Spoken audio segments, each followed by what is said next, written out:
है। हाँ तो ठीक है, जिस दिन तेरे महल की ये ध्वजा उत्तर दिशा को झुक जाएगी, समझना तेरा काल आ गया। का ठीक है। ऐसा है बाणासुर। अब बाणासुर प्रतीक्षा कर रहा है, रोज महल की ओर देख रहा है, कब ये ध्वजा झुकेगी, कब आएगा कोई, कब मेरे हाथों की खुजली मिटेगी और मनोकामना जो की पूरी भी हो गई। बाणासुर की एक सुंदर कन्या है जिनका नाम है उषा। उन्हीं के नाम से पड़ा है ऊखी मठ। पहले वहां का नाम क्या था? उषा मठ। वेद में 100 का पेट फट जाता है तो खौ बन जाता है, तो नाम पड़ा ऊखी मठ। उषा जी हैं, बड़ी सुंदर हैं। एक दिन स्वप्न हुआ, स्वप्न में कोई सुंदर पुरुष आया, नींद टूटी तो ढूंढ रही है उस पुरुष को, कहां चले गया होगा, कहां चले गया होगा, कहां चले गया होगा। रो रही है, रात को अपने पलंग पर बैठी है, रोने पे लगी हुई है। क्यों हुआ स्वप्न?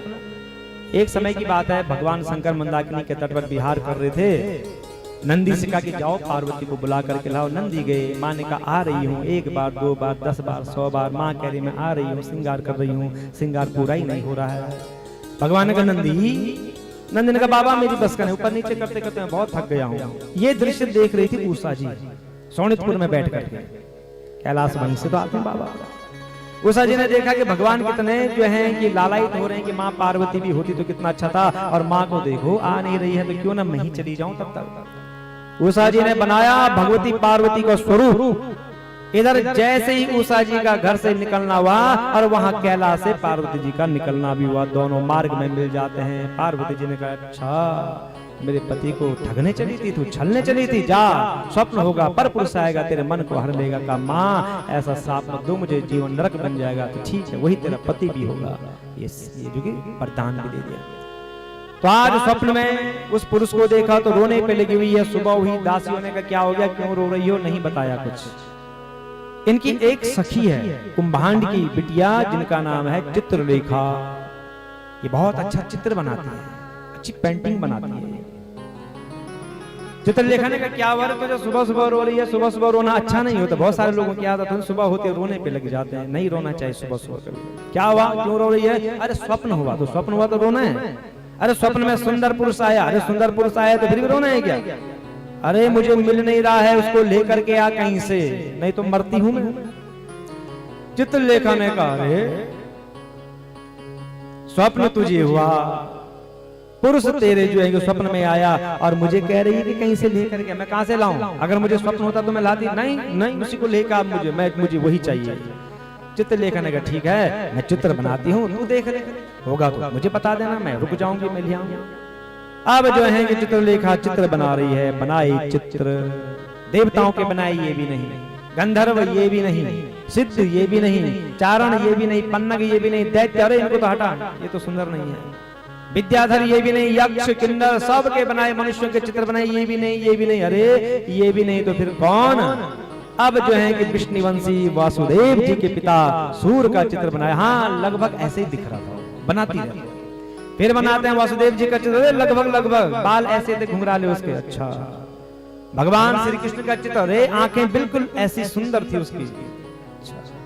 फिर बनाया प्रद्युम्न जी का चित्र। हाँ लगभग ऐसे दिख रहा था। समझ गई चित्रलेखा जी कि ये इसने स्वप्न में किसको देख लिया है। अब जैसे ही आखिरी में अनिरुद्ध जी का चित्र बनाया, अरे हाँ यही तो है जो स्वप्न में आया था, जिसने मेरे मन को चुराया है, मेरे चित्त को चुराया है, मेरे हृदय को चुराया है। चित्रलेखा ने कहा जानती है कौन है ये? उषा जी ने कहा कौन है ये भगवान श्री कृष्ण के पोते हैं, भगवान श्री कृष्ण का पोता है ये। उषा ने कहा पोता हो तोता हो मैं कुछ नहीं जानता, इसको लेकर के आ, इसको तो मेरा होना है। चित्रलेखा ने कहा दिमाग सही है तेरा? कहाँ रह गया रुद्रप्रयाग, सोनितपुर, बामसू गांव, कहाँ रह गया द्वारिका? नहीं हो पाएगा ना, लेकर के आ। चित्रलेखा ने कहा ठीक है। रातों रात गई द्वारिका, ऐसी विद्या जानती थी। द्वारिका गई, द्वारिका धाम को प्रणाम किया, देखा जो है कि महल है, वसुदेव जी सोए हैं, बलराम जी सोए हैं। भगवान श्री कृष्ण के महल को देखा तो कोटि कोटि प्रणाम किया। उषा आज जो है कि तेरे प्रताप भगवान के दर्शन हो गए। चलते चलते प्रद्युम्न जी का महल, हाथ जोड़ा, अंत में देखा तो अनिरुद्ध जी सोए हैं पलंग पर। अब सोचती है कि अगर उठाती हूँ 36 प्रश्न करेंगे, क्यों, क्या, कहां से आई हो, क्यों ले जा रही हो, तब तक वहां मरती है वो। तो सीधे पलंग से ही उठा दिया अनिरुद्ध जी को और सीधे लेकर के आई कहां, सोनितपुर में उषा जी के महल में। ले यही है जिन्होंने तेरे चित्त को चुरा। रे हाँ यही तो है, एक दोनों को देखते रह जाते हैं कई दिन तक। और बाणासुर लगा है महल की ध्वजा को देख रहा है कब झुकेगी, 1000 हाथों को लेकर के। तब तक एक सैनिक आता, महाराज आप इन 1000 हाथों को ही लेकर के जो है कि महल की ध्वजा को देखो। क्यों रे, क्या हो गया तुझे? अरे आपकी कन्या उषा के साथ ना जाने कितने समय से एक परपुरुष बैठा हुआ है महल में। अच्छा, जब सुना दौड़ा दौड़ा गया, देखा तो अनिरुद्ध जी बैठे हुए हैं, हाथ पकड़ा, बेड़ियां बांधी, उषा जी रो रही हैं। कई समझाया पर बाणासुर नहीं समझ पाया और कारागार में डाल दिया। उषा जी रोने पे लगी हुई है पर बाणासुर ने एक नहीं सुनी। इधर द्वारिका में खलबली मच गई कि अनिरुद्ध जी का कहीं पता नहीं चल रहा है। बहुत ढूंढा, कहीं नहीं मिल रहे अनिरुद्ध जी।